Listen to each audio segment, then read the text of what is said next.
Egidius de Hamo was a man who lived in the midmost parts of the island of Britain. In his full, his name was Egidius Ahenobarbus Julius Agricola de Hamo.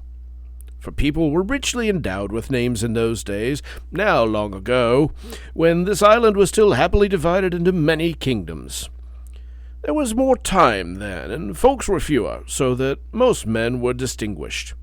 However, those days are now over, so I will in what follows give the man his name shortly, and in the vulgar form. He was Farmer Giles of Ham, and he had a red beard.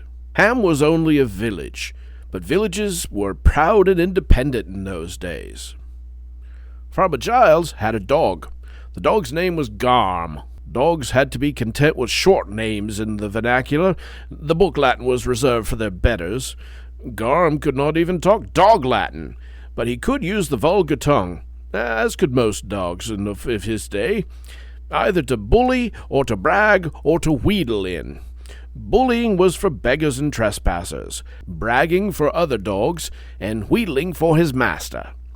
Garm was both proud and afraid of Giles, who could bully and brag better than he could. The time was not one of hurry or bustle, but bustle had very little to do with business. Men did their work without it, and they got through a deal both of work and of talk.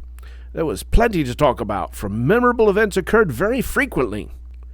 But at the moment when this tale begins, nothing memorable had in fact happened in Ham for quite a long time, which suited Farmer Giles down to the ground, for he was a slow sort of fellow, rather set in his ways, and taken up with his own affairs. He had his hands full, he said, keeping the wolf from the door.